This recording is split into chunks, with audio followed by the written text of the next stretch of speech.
né? Vai se tornando bispo e tal. Arautos do Evangelho. Arautos do Evangelho. Arautos do Evangelho. Foram acusados de confabular contra o Papa. O Papa. Eles são ultraconservadores, né? Ultraconservadores. Arautos. Nossa, aqui pertinho, em Piratininga, os arautos vieram na Diocese de Bauru, né, fazer. E eu tinha um casamento uma vez em Piratininga e a missa não tinha terminado. E eles fazem uma missa lindíssima, sabe? Com uma banda, assim, com instrumentos de sopro, né? Uhum. E eles têm uma vestimenta, que é uma vestimenta medieval. Sim. É como um cavaleiro medieval, só que em vez de uma espada, você tem um terço. Né?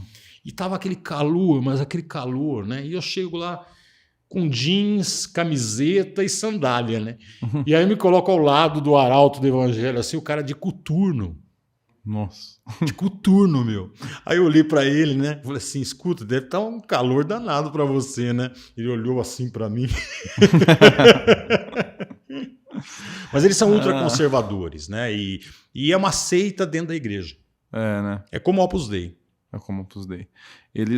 O Papa Francisco deu uma enfrentada neles aí agora, mas eles continuam bem organizados, né? Igual. Eles têm muita grana, né? Então eles detêm tem grupos econômicos gigantes, né? A gente pega, por exemplo, o grupo Marista, que é detentor de fazendas, sistema de ensino, não sei lá, tudo da Igreja Católica, né? Tudo gera dinheiro para a Igreja Católica. Mas essa questão da homossexualidade na igreja é um tabu ainda para muita gente. Viu o padre falando? Mas assim, até mesmo para os seguidores, eles fecham os olhos na hora de ver isso. Com certeza. Isso, né? Às vezes é nítido. Não, eu sei. Eu já cumprimentei vários padres e falei assim, ele é gay, tá. Mas para mim tá tudo bem. Assim, tudo bem. É assim, sabe? Mas assim, as pessoas, como eles não aceitam os gays em suas vidas normais, em outras profissões, eles fingem também que não há isso para não... Esse é o problema. O problema não é ter gay no clero. Claro que não. Isso não tem problema nenhum. Tá? Uma pessoa homossexual pode ser muito bem vocacionada. Com certeza. Não é para ser padre. O problema é o seguinte, que desde a década de 90 para cá, o que vem acontecendo? Acontecendo que muitos gays mal resolvidos, tá? Que não querem se assumir, não é? Acabam entrando muito jovem para o seminário, sem vocação. Tá? Sem vocação. Eles entram para se esconder. Sim, porque eu não gosto de mulher, devo ser padre. Né? Exatamente. Então, e eu entrando para o seminário, eu viro um ser assexuado. Tá? Ninguém vai questionar mais minha sexualidade. Ponto final. Porque se eu vou crescendo, então eu atingo meus 20 anos, 22 anos, e nunca tive uma garota, uma namorada, né? Começa a ficar estranho. O pessoal começa a questionar. Opa, não deveria. Qual é né? desse Mas, cara? enfim, Qual é desse cara? Né? Mas questiona. Né? Na nossa cultura, sim. Então ele entra para o seminário. É uma saída. E lá ele vai encontrar outros que estão lá justamente pelo mesmo motivo. Tá? E, é claro, é a mesma coisa colocar você no internato de moças. Imagina você morando no internato de moças. Ia dar errado, Paulo? Pô, ia dar muito errado. Vai acontecer. Não é? Então, uma hora ou outra. A promiscuidade nos seminários é muito grande. E aí se torna uma normalidade, entendeu? Já aconteceu duas coisas ao meu redor. 2 conhecidos meus que estudavam comigo nitidamente eram meninos desde criança que a gente estudou junto, eu entendia que eles eram gays. Foram ao seminário. Voltaram e assumiram que eram gays.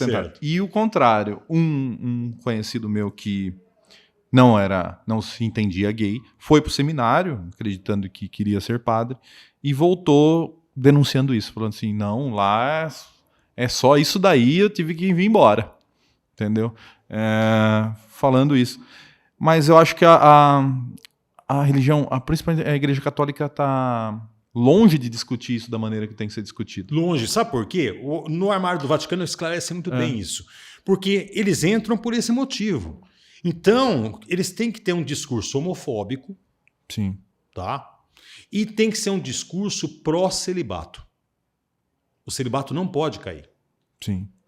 Existe, assim, padre celibatário. Eu fui um padre celibatário. Celibatário. Nada de sexo. Nada, só masturbação. Só masturbação. Ah, não. Eu 5 contra 1. Não abro mão.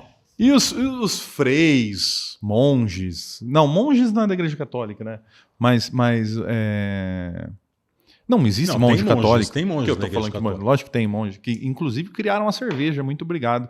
Quem criou a cerveja foram os monges católicos, né? Verdade. Também é a mesma coisa?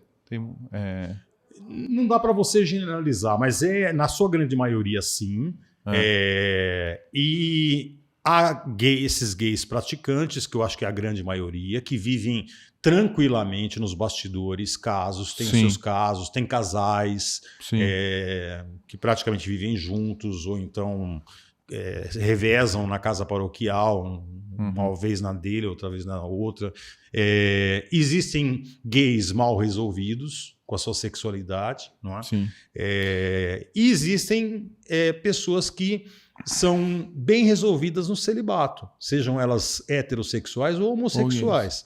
Não é? Porque, que é o que deveria ser todos, né? Exatamente, porque são duas vocações diferentes. Tá? Uma vocação é você querer ser padre. Então você tem a vocação de ser padre. Outra vocação é você ter vocação para o celibato. Tá? São duas vocações diferentes. Tem pessoas que têm vocação para o celibato, não querem se casar, mas não querem ser padres. E tem pessoas que querem ser padres, mas gostariam muito de casar.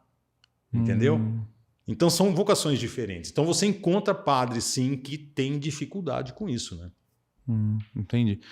Padre, você fundou uma religião que chama Humanidade Livre. Gostei do nome, muito bom.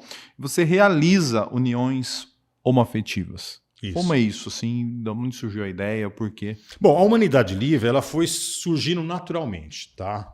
Eu fui excomungado da Igreja Católica. O que é ser excomungado? Então, é muito bom esclarecer isso.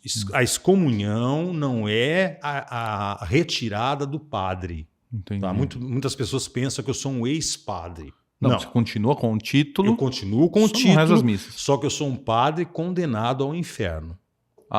Muito mais brando agora sim. Esse é o sentido da excomunhão. Para você ter ideia, o excomungado na Idade Média era queimado vivo. Tá? O último padre, antes de mim, o último padre a ser excomungado por ideias foi Giordano Bruno em 1601. Nossa, italiano, né? Ele Isso. escreveu umas filosofias muito legais. Muito legais. E ele foi queimado vivo no Campo de Fiore. Tá lá uma estátua enorme dele. A primeira vez que eu entrei no Campo de Fiore, fiquei impressionado, né? Porque eu já conhecia a história de Giordano. Então, na Idade Média, ele era queimado vivo. Até o século XIX, a igreja não podia mais fazer isso, mas o excomungado não era enterrado no cemitério, porque cemitério é Campo Santo. Então a família tinha que encontrar um pasto, sei lá, enterrar onde. Não é? E não ia ter vida social também, não é? Então a excomunhão é isso, você está excluído da comunhão dos santos. Você está condenado ao inferno. Eu continuo sendo padre, mas um padre maldito. Para você ter ideia, eu não posso entrar numa igreja.